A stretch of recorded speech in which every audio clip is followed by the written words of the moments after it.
tell me a little bit about your background with personal training? Yes. Good, you're the more seasoned vet. I'll let you go first. I don't know what I'm going to say. Well, okay, I get... in terms of personal training, I've been doing this for a year now here at the Y. It has been a year. We're approaching a year for him. Yeah, we both actually started here at the Y around the same time. I started like late February with the YMCA, and I hired him very shortly after I started. Yeah. Wow, it's been almost a year since we've been at this. So much has happened. It has. It has. He's being sarcastic. No, not sarcastic. A lot has happened. This place has changed a lot, honestly. I wish we could have a before and after. I wish we could have a before and after. If I had one. The things we've done Not always to the people's, or to our members' best taste, or they don't always agree with what we do. I think but the eventually, vast majority does. Eventually, yeah, they end up. Some people just are against change. It's for first, but it's worked out for the better. Have you learned a lot? Oh yeah. In this year, Matt is a surprisingly knowledgeable guy. He doesn't come off as a smart guy at first when you first are talking to him. When you first meet him, it's like, oh, you have that typical the wrestler kind of guy. It's like, oh, he's not going to be a smart guy. Told me dumb. But he really is. No, that's what I'm saying. You'd be surprised at how much he really does know a lot.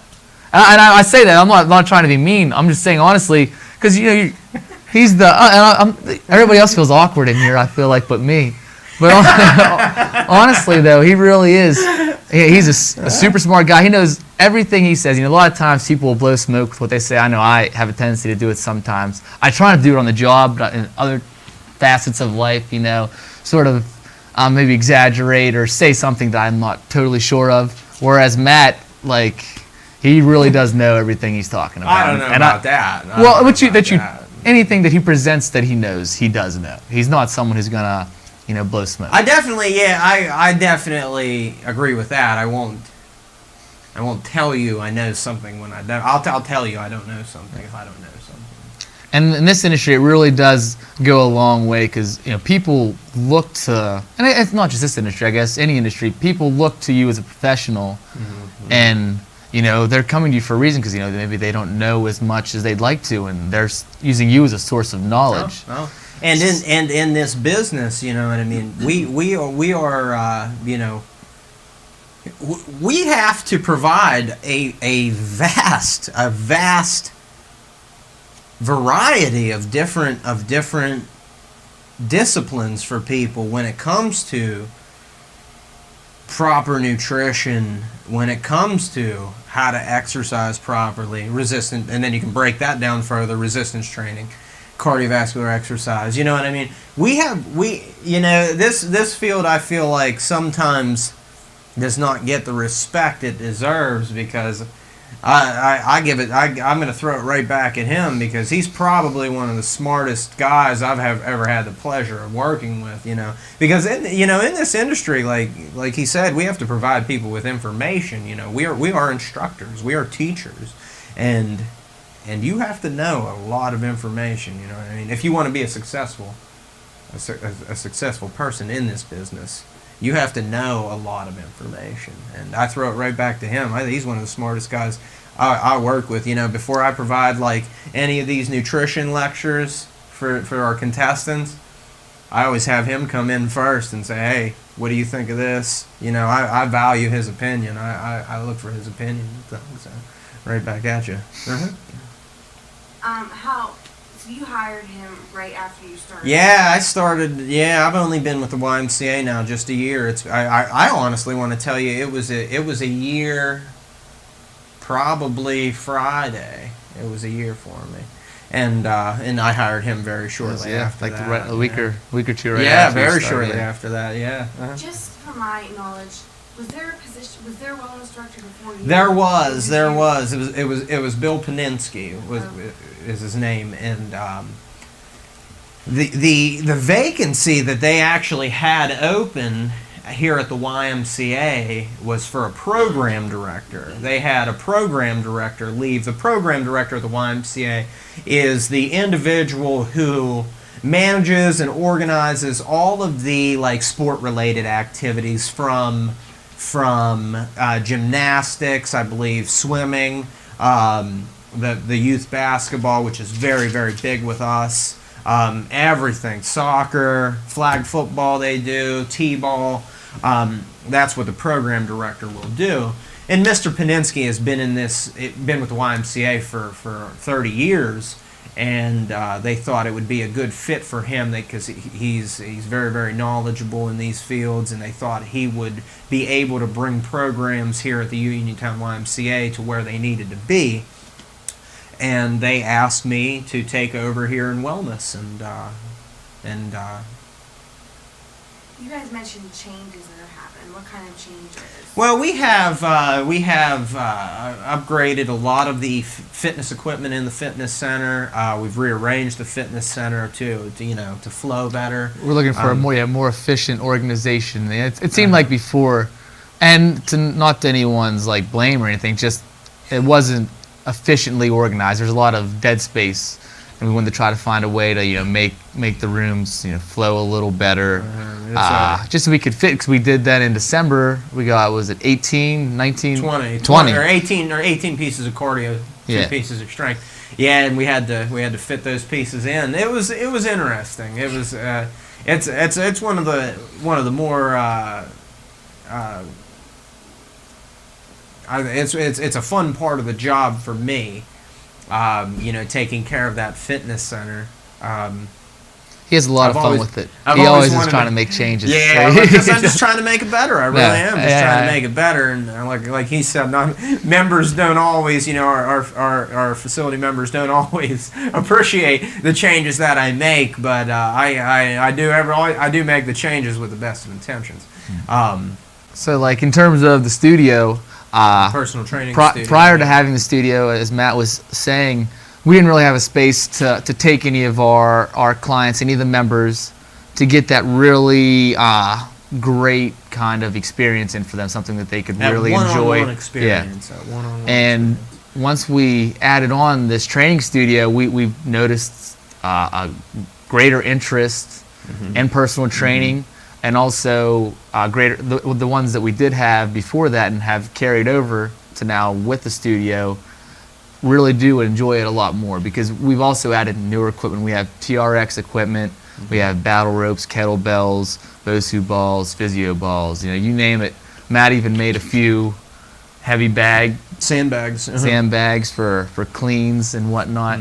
But it's definitely, that's something that we've noticed a big improvement in terms of our training since we added that studio. And then I guess for the flow. And as for the fitness center, the way we rearranged the fitness center, the addition of the new equipment, it has a much better flow than it did when I got here. I believe it gives folks a lot more options for exercise, for activities in there. So we're very happy with the way the way that the YMCA is moving in general. I feel like we're constantly looking to improve the YMCA, to improve personal training at the YMCA.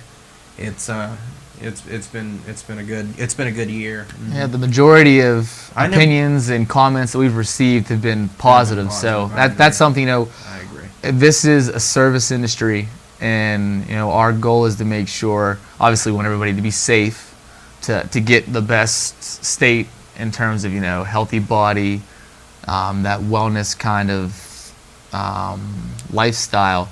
But if they're not happy doing it, then we're not doing our job right. So we got to make sure that they're getting all that, plus they're enjoying it, so they really stick with it. And also, for the YMCA, we really want this place to be successful as well, because it really does a lot for us, for the community, for the members. It really is something that helps out everyone. I never gave you background. That's a little bit of background. A little bit Yeah, of yeah, background we on sort of- me. I've had trainers certifications, different ones, since 2004. This is like I thought this year, this is 10 years for me. I can't believe I've been doing this that long. I got my first trainer certification in 2004. I was a sophomore in college, and But as for my interest, I suppose I got interested in exercise in general.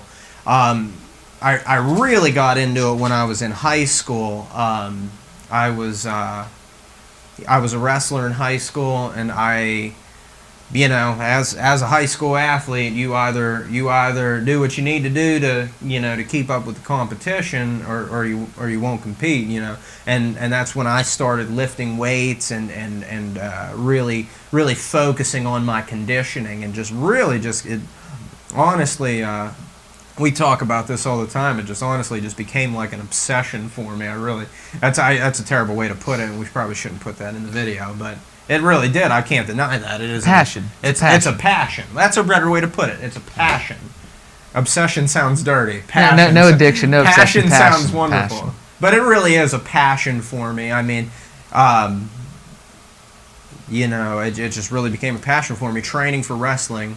And then when I got to college, I wrestled in college for a few years as well. And when I got to college, I took it to another level, because I actually had the opportunity to work with college strength and conditioning coaches, and it just took it to another level. It just I was I was even more driven. I was learning new things, and it led me to study exercise physiology in college, and I've been working in one way or another. I've been working as a personal trainer over the years for the last 10 years, but for the last 5 years I've been really serious about it. It's been my sole source of income for the last 5 years. I've been working as a personal trainer in and around Pittsburgh, and then I got hired here, like we were talking. I got hired here in February of last year.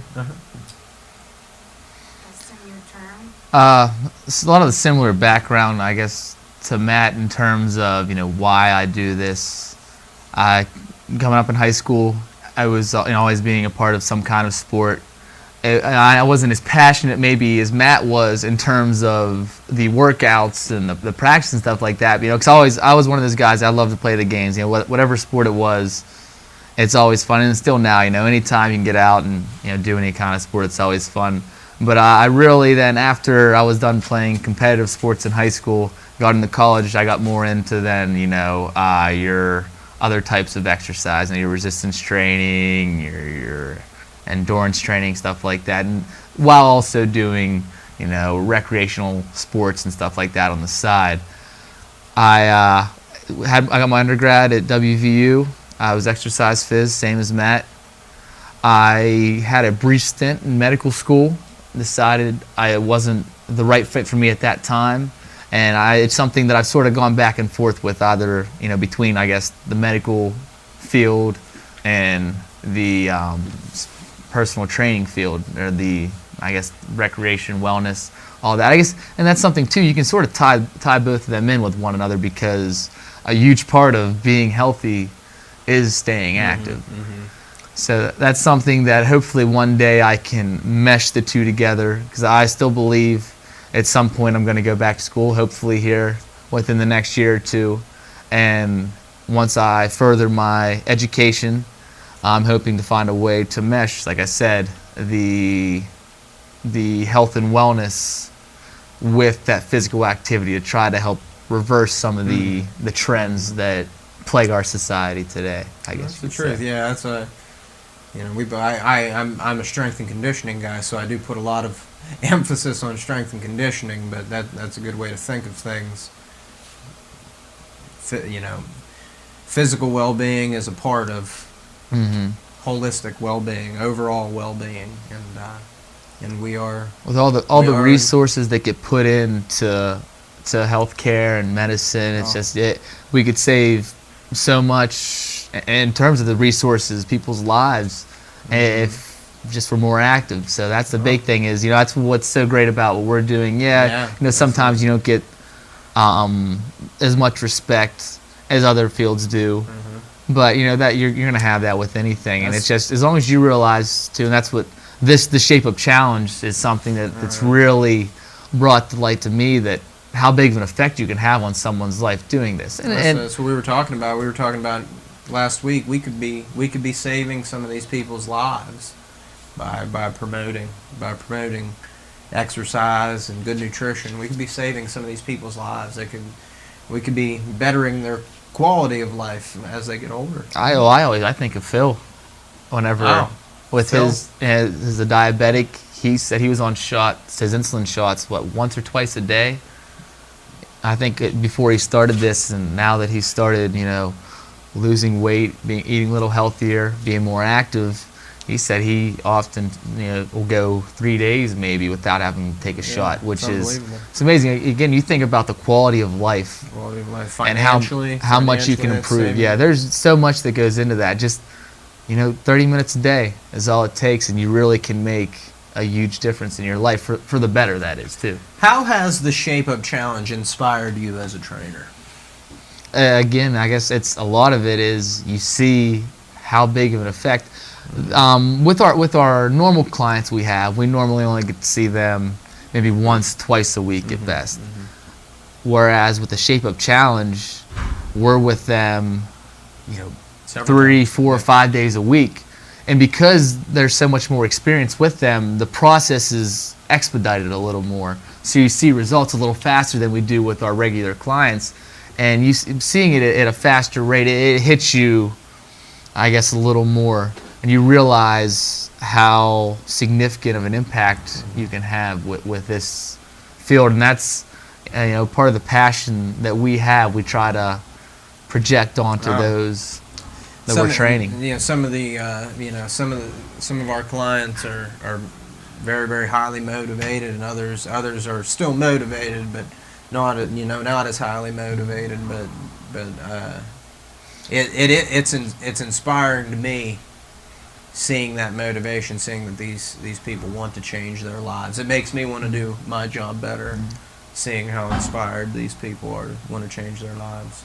Because even as Sean and I thanked us every day for 3 weeks for letting, for choosing her to compete in the challenge.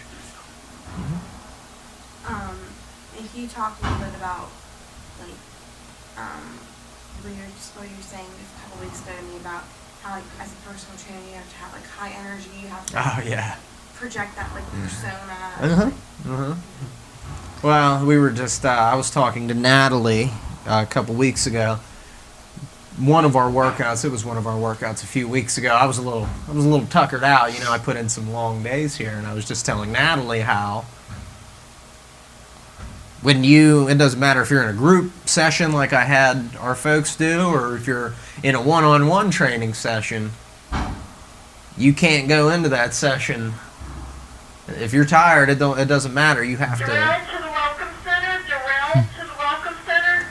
If you're tired, you have to find that energy somewhere, because you have to portray that energy. You have to feed that client that energy, especially a difficult client or a client who is lacking a little bit of motivation. You got to go in there with energy. You gotta let them feel that energy and see that energy. People feed off of that, I think.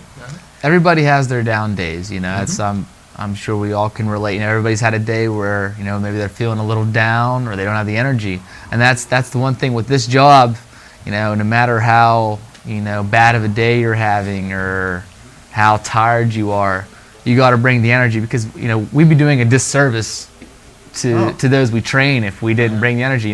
It's on us to help motivate them. That's why they come to us, because Matt and I can, I'm sure, say we realized, even say there'll be a day he's like, oh, let me put you through a workout, something like that. So he'll do that, and I realize how much more I'll push myself when I have someone there. And I consider myself someone who will push myself pretty hard, but whenever you have someone there to motivate you, it makes a world of difference. I feel like some people, again, this facility really hasn't seen personal training before, and I feel like some people don't recognize the value in it. You know what I mean? Because we have a lot of members that are in fantastic shape. Yes, they're in fantastic shape, but that doesn't mean I can't give you a good workout. You know what I'm saying? That's I feel like Dustin and I feel like I'm in okay shape. He's in great shape.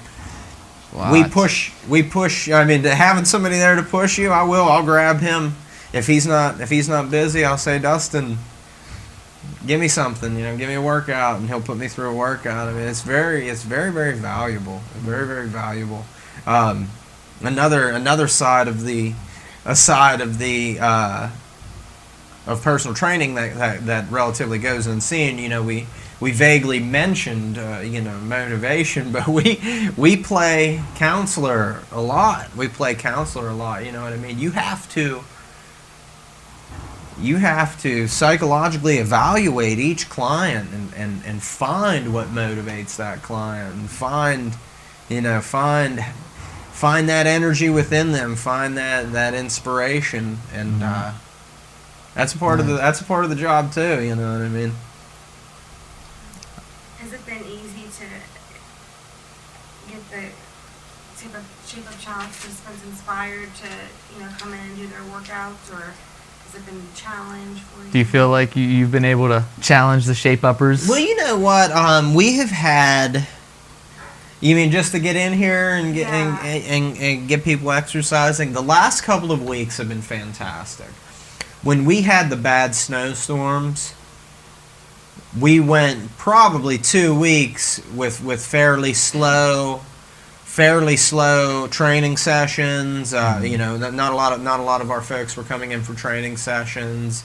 But it has been a fantastic 2 weeks. I've really I've been on everybody. I've been I for the most part, every time I talk to one of our contestants on the phone, or I see one of our contestants in the fitness center, I will say, hey, when are you free? When can you get in here with me? Which really has, I think, been fruitful, because I've had a lot of training sessions in the last couple of weeks. I did one with Sherry this morning.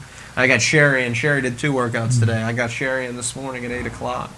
Matt's really good at getting people to either stay motivated or getting people to keep coming into sessions without being, is not pressing, but just he finds a way to get people in here without being too pressing or too insistent, or even being hard on them, like saying, hey, you only lost a half a pound last week, you better get in here. No, he finds ways to obviously staying positive the whole time. And it's really worked out well, like he's saying, over the past few weeks. Positivity. You just got to keep it very positive. But at the same time, you gotta let them know that this is serious. Your life may depend on this.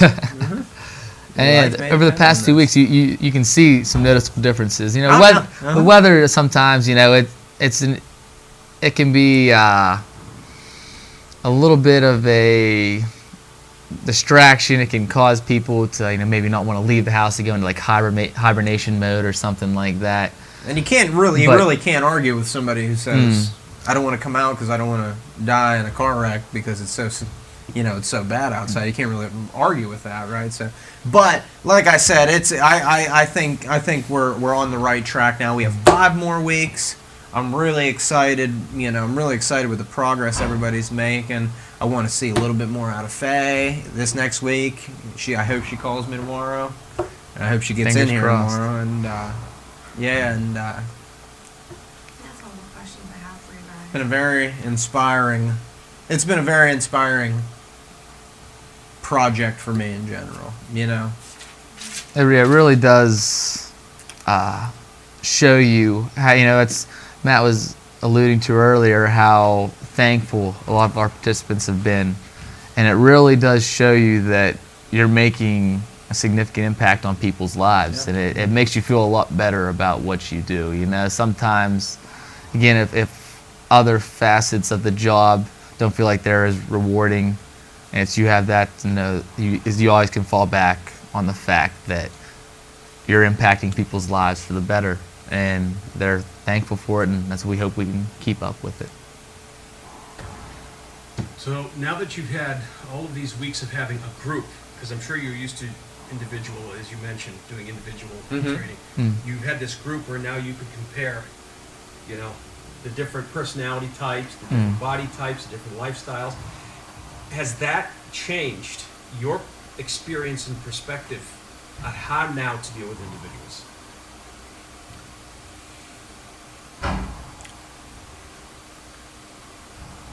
Well, no, I don't know if you would say. Question. It's I've been doing this so long now. There is very little that I have not encountered. There is very little I've not encountered. I'm talking every walk of life, every age group. There's very little I have not encountered.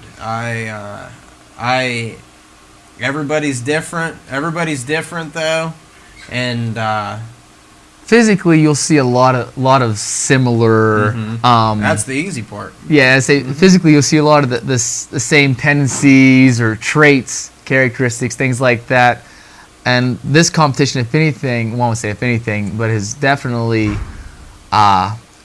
shown me a lot more of the different personalities you can deal with. Because that's the one thing, no matter how many similarities these people have with others and physically, no two people were exactly the same, psychologically. And you really get to see mentally just how different people can be and how they take. Because, what we do or what we say to one person obviously isn't going to be taken the same way by another person. So you really get to see, it helps you on how to helps you learn how to deal with different personalities.